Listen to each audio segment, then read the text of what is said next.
Assalamualaikum warahmatullahi wabarakatuh. Saya Husnul Khotimah dari PAI 3E. Saya akan menjelaskan tentang macam-macam tarekat yang ada di Indonesia. Sebelum memasuki macam-macam tarekat, saya akan menjelaskan sedikit tentang apa itu tarekat. Tarekat itu berasal dari bahasa Arab, yaitu toroikoh atau toroik, yang berarti petunjuk, jalan, atau cara. Menurut Al-Juzjani, tarekat merupakan metode khusus yang dipakai oleh salik atau para penempuh jalan untuk menuju Allah Ta'ala melalui tahap-tahap atau maqamat. Jadi tarekat itu adalah metode pemberian yang berupa bimbingan spiritual kepada individu dalam mengarahkan hidupannya menuju kedekatan diri dengan Tuhan. Nah, ilmu tarekat itu sama sekali tidak bisa dilepaskan atau dipisahkan dengan ilmu tasawuf, dan juga tidak mungkin dipisahkan dari kehidupan orang-orang sufi. Orang sufi itu apa? Orang sufi itu adalah orang yang menerapkan ajaran tasawuf, sedangkan tarekat itu sendiri adalah tingkatan ajaran pokok dari tasawuf itu sendiri.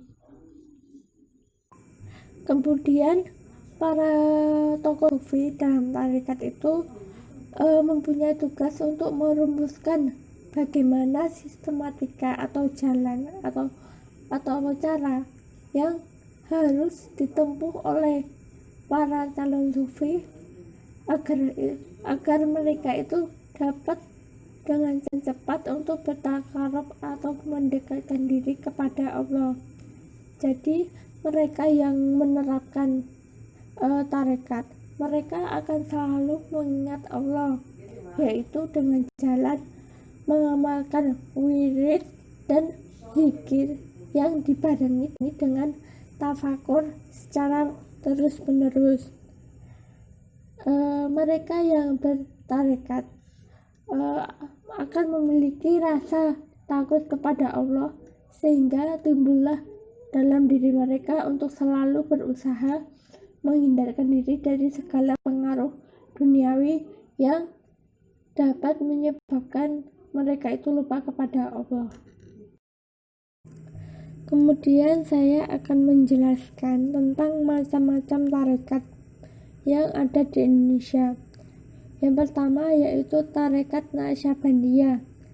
Tarekat ini didirikan oleh Muhammad Bahauddin An-Naqsyabandi Al-Uwaisi Al-Bukhari pada 717 sampai 791 Hijriah di Turkistan.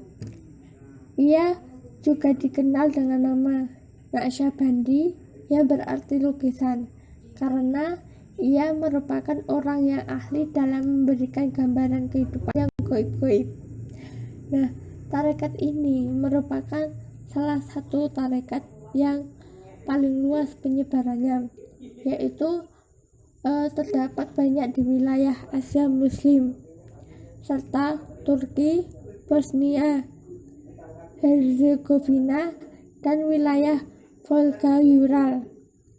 Kemudian di Indonesia sendiri, tarekat ini banyak tersebar di Minangkabau, Sumatera Barat. Tarekat ini banyak dibawa oleh Syekh Ismail Al-Khalidi Al-Kurdi, sehingga tarekat ini lebih banyak dikenal dengan nama tarekat Naqsyabandiyah Al-Khalidiyah. Ciri yang menonjol dari tarekat ini adalah diikutinya syariat secara ketat, kemudian penolakan terhadap musik dan tari, lebih mengutamakan zikir dalam hati, dan kecenderungannya semakin kuat ke arah keterlibatan dalam politik meskipun tidak konsisten. Kemudian untuk mencapai tujuan tarekat Naqsyabandiyah ini, para pengikut tarekat ini mempunyai 6 pegangan yang harus dipakai, antara lain yaitu yang pertama tobat, yang kedua uzlah, yaitu mengasingkan diri dari masyarakat ramai yang dianggapnya telah mengingkari ajaran-ajaran Allah dan beragam kemaksiatan. Kemudian yang ketiga adalah juhud. Juhud yaitu memanfaatkan dunia untuk keperluan hidup yang seperlunya saja. Kemudian yang keempat adalah takwa. Kelima adalah qanaah. Qanaah itu menerima dengan senang hati atas segala sesuatu yang dianugerahkan oleh Allah. Kemudian yang keenam adalah taslim, yaitu kepatuhan batiniah akan keyakinan qalbu hanya kepada Allah.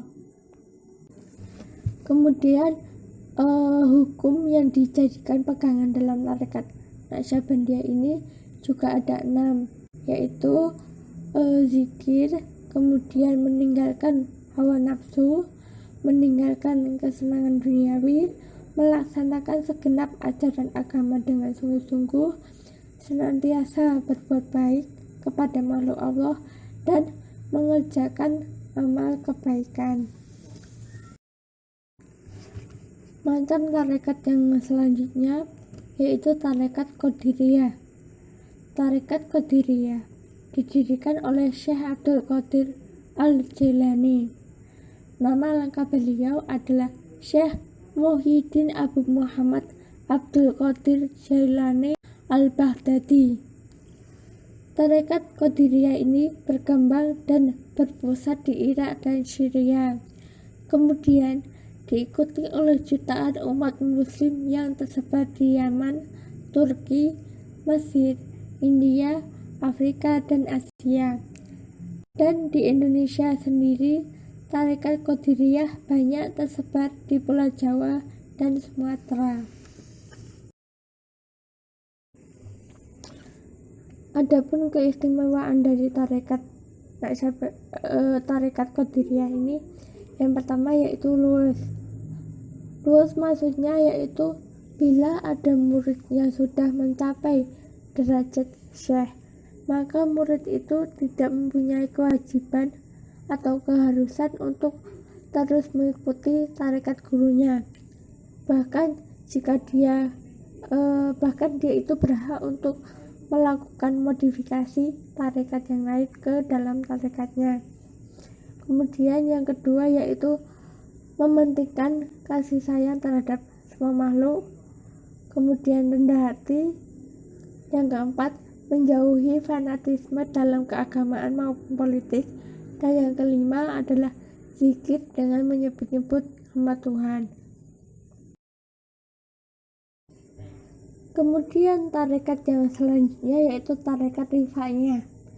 Tarekat ini didirikan oleh Syekh Ahmad bin Ali Abul Abbas.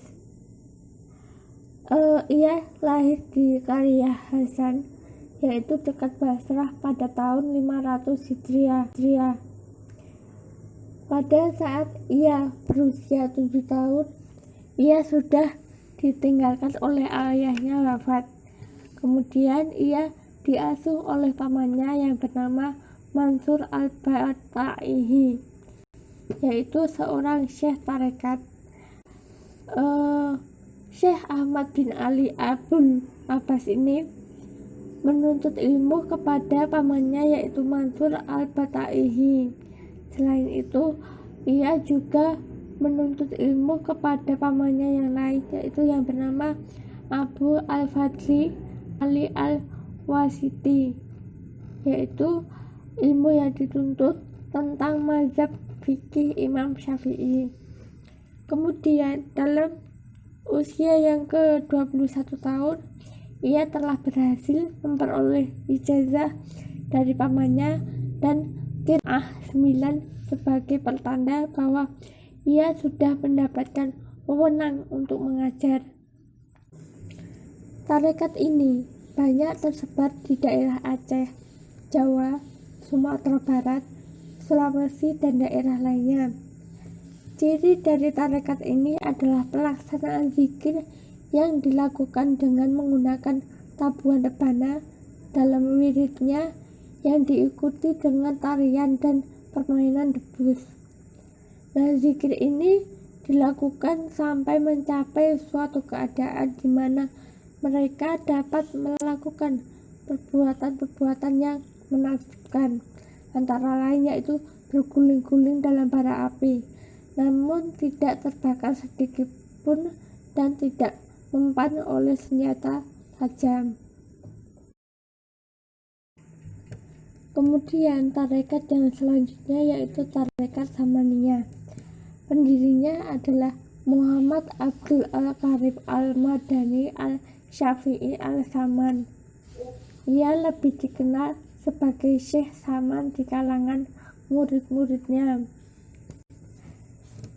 Kemunculan tarekat Samaniyah ini bermula dari kegiatan Syekh Muhammad Saman, yaitu seorang guru masyhur yang mengajarkan tarekat di Madinah.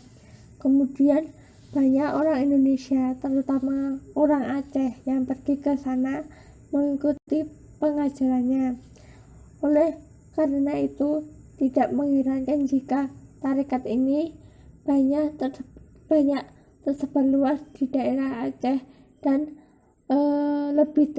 lebih dikenal dengan nama tarekat Samaniyah. Nah, selain di Aceh, tarekat ini juga banyak berkembang atau tersebar di Palembang dan daerah lain di Sumatera.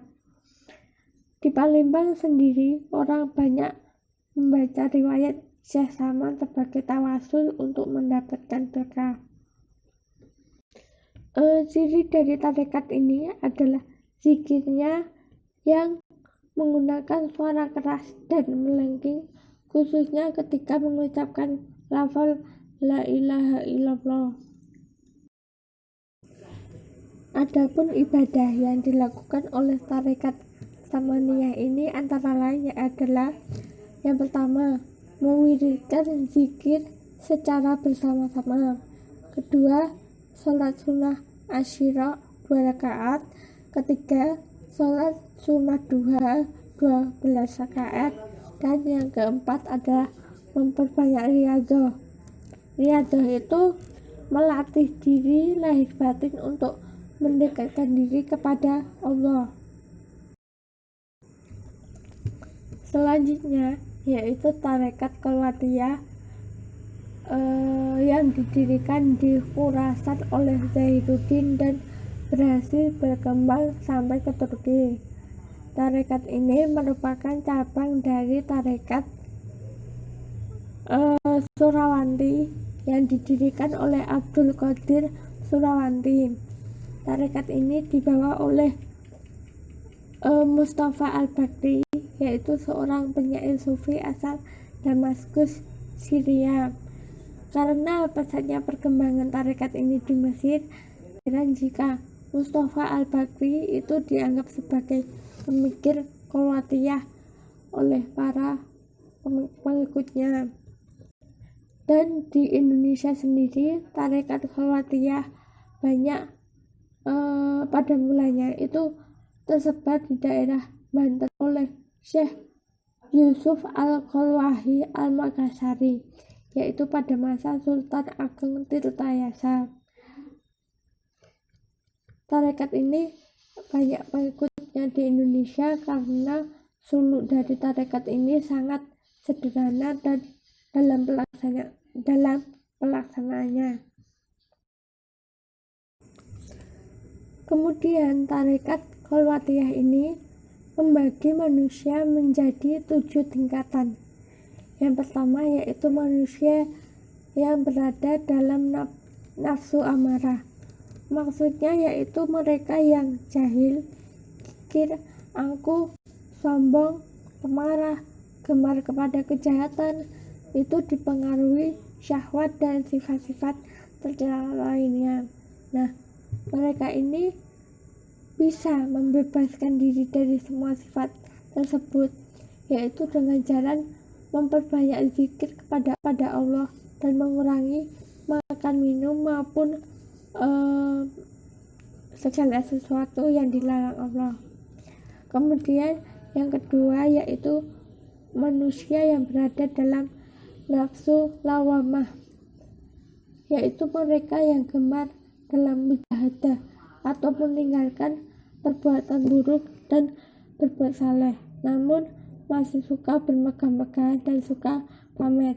Nah, cara untuk melenyapkan sifat tersebut itu dengan cara mengurangi makan minum, mengurangi tidur, mengurangi bicara, sering menyendiri dan memperbanyak zikir serta berpikir yang positif. Kemudian tingkatan manusia yang selanjutnya yaitu manusia yang berada dalam nafsu mulannah, itu mereka yang kuat mujahadahnya dan tasridnya karena telah menemui isyarat-isyarat tauhid, namun mereka belum bisa melepaskan diri dari hukuman-hukuman manusia. Nah, caranya untuk melepas dari kekurangannya itu dengan cara yaitu menyibukkan batinnya dalam hakikat iman dan menyibukkan diri dalam syariat Islam. Kemudian yang keempat itu adalah manusia yang berada dalam nafsu mutmainnah, yaitu mereka yang sedikit pun meninggalkan ajaran Islam, namun mereka merasa nyaman jika berakhlak seperti yang dicontohkan oleh Nabi Muhammad SAW, dan belum tentram hatinya jika mereka itu belum mengikuti petunjuk dan sabda beliau. Nah, manusia yang seperti ini sangat menyenangkan siapapun yang melihatnya dan menyenangkan siapapun yang mengajak bicara. Kemudian yang kelima yaitu manusia yang berada dalam nafsu radiyah, yaitu mereka yang sudah tidak menggantungkan diri kepada sesama manusia, melainkan hanya kepada Allah SWT. Mereka itu pada umumnya sudah melepaskan sifat-sifat manusia biasa. Kemudian yang keenam adalah manusia yang berada dalam nafsu mardiyah, yaitu mereka yang berhasil meleburkan dirinya ke dalam kecintaan kholik dan kholak. Tidak ada penyelewengan dalam syuhudnya. Ia selalu menepati janjinya kepada Tuhannya dan meletakkan segala sesuatu kepada tempatnya. Kemudian tingkatan manusia yang ketujuh adalah manusia yang berada dalam nafsu kamilah, yaitu mereka yang dalam beribadah itu menyertakan badannya, lidahnya, hatinya, dan anggota-anggota tubuhnya yang lain. Mereka banyak beristighfar, banyak bertawadhu atau rendah hati, dan mereka itu senang atau gemar dalam tawajuh kholik.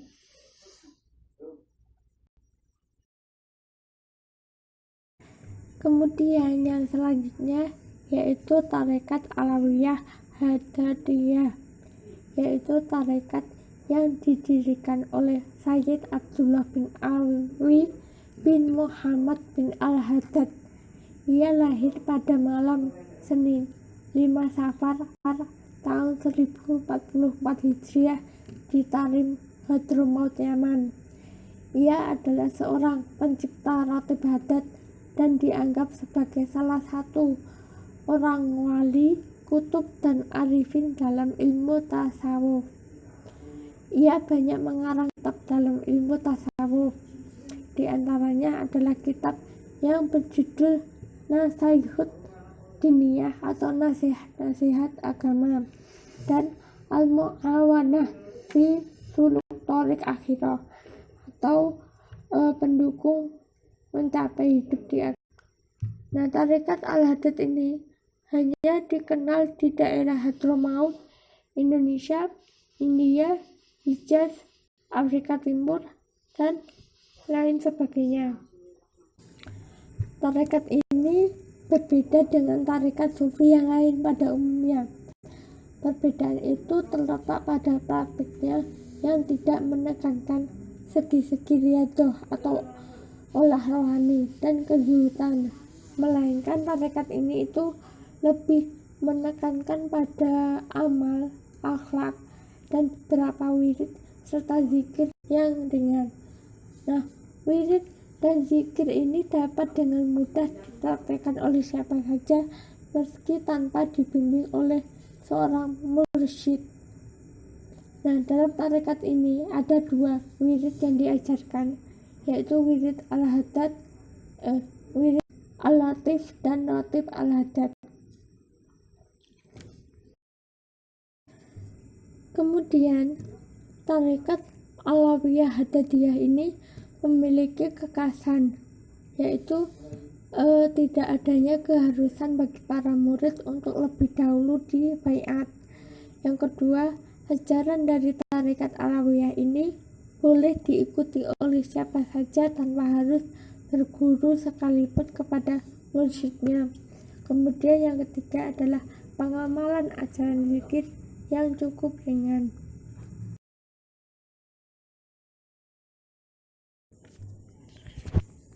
Kemudian yang selanjutnya yaitu tarekat Khalidiyah. Tarekat ini didirikan oleh Syekh Sulaiman Zahdi Al-Khalidi. Tarekat ini merupakan cabang dari tarekat Naqsyabandiyah di Turki yang berdiri pada abad ke-19. Tarekat ini lebih dikenal sebagai tarekat Naqsyabandiyah Al-Khalidiyah.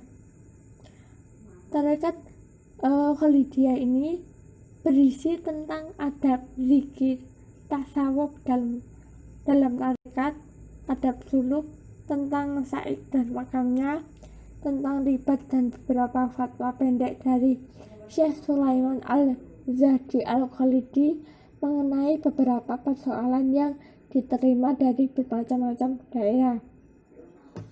Kemudian tarekat Naqsyabandiyah ini lebih banyak dijumpai di wilayah Asia Muslim serta Turki, Bosnia, Herzegovina, dan Dagestan, Rusia.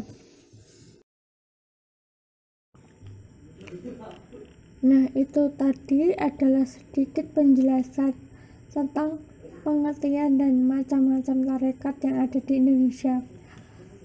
Kurang lebihnya saya mohon maaf. Billahi taufiq wal hidayah. Wassalamualaikum warahmatullahi wabarakatuh.